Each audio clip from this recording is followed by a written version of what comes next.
jërë ngeen jëf ci taamu gi ngeen taamu seen télévision 3-4 TV kuréel Xidmatul Karim TV asalaamaaleykum mbokk yi dellu si nañ ci suñu télévision bi nga xam ne moom lañ taamu ñu indil leen xibaaru bis yi nga xam ne jàll nañ leen te la ca gën a fës bokk na ca wàccaayu korite gii ñu nekk ñu doxantu woon ba marché Njaareem am ñenn ñu nu laaj ci jëndkat yi ak tamit ñenn ñu nu laaj ci jaaykat yi. marché Njaareem bokk na ci marché yi sunu jigéen ñi gën a jublu te li ñëpp bëgg a xam mooy ana fu njëg yi toll. waaw marché bi nag moom comme ni ñu ko xamee rek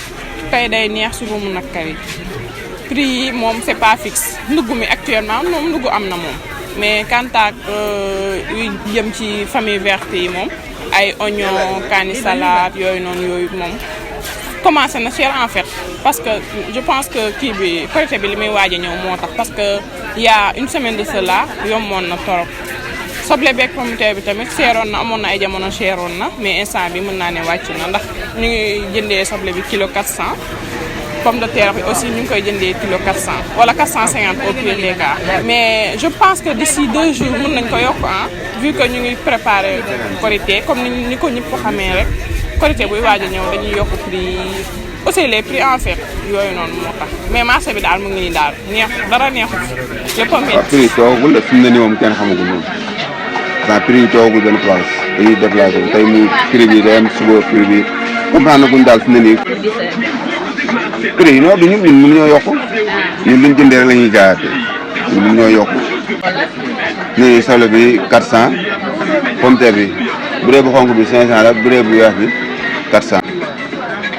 si lu ma yaakaar dina dem ba 600 700 moom. ginnaaw ndugg meek la ca aju ci marché bi doxantu nañ itam seeti sunu mbokku tailleur yi ñu wax ñu ñoom tamit naka la ñu dundee wàccaayu korite gi. Makhtar Camara di tailleur nekk diwaanu Guédiawaye. waaw ñu ngi sant yàlla bu baax a baax liggéey bi nag wax dëgg yàlla ñu ngi ci te wax dëgg yàlla gis nga clients yi ñëw nañ xam naa nag xale yi nag xam naa ñoo ci ëpp mag ñi xam naa tabaski bi la ñuy xaar waaye nag ñu ngi sant yàlla bu baax a baax. ñu ngi sant yàlla bu baax a baax non xam naa da client nag soo gisee daanaka ñaw yi xaw a kii sax mooy client dañoo yéex a ñëw ndax xam nga rek parents yi ñu ci bëri foo ko weer bi dee ñii xam nga rek ak dëkk fi mu toll ak yu mel noonu dëkk bi metti moo tax ñu bëri yéex a ñëw mais nag sant yàlla bu baax a baax téer yi ñu ngi ñëw clients yi ñu ngi ñëw waaw xanaa li may wax sama mbokku téer yi mooy bu ñu tardé benn client kenn ku mu ci mën a doon ci ñu nag li nga mën a jël li nga mën a ñëw na nga ko jël soo ko paree nga teel a paree mën a noppalu ji mais benn téer jël loo xam te ne nii mënoo ko ñëw waaw ndax li fi nekk moom kenn mënu koo jeexal waaw loolu nañ ciy bàyyi xel bu baax a baax a baax waaw xanaa di woo état bi ngir ñu dimbali artisan yëpp pour du mën a téye waaye képp kuy artisan rek na la état bi dimbali xam ne ci réew mi nga bokk ndax ñun amuñu mooy lii rek lan am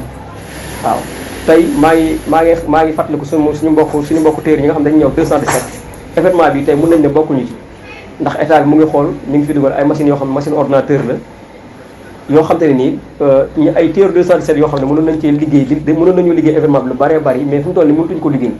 ndax machine ordinateur yi nga xam ne chinois yi dugal nañ ko fi moo tax téer 217 ñu ci bëri dañuy semi waaw loolu nag ñu ngi wax état mu dimbali ci baax a baax a baax a baax a baax. kon nag mbokk yi loolu moo gënoon fës ci xibaar yi ñoo ngi leen di jox dig daje ba beneen yoon incha allah jërë ngeen jëf ci teewlu bi.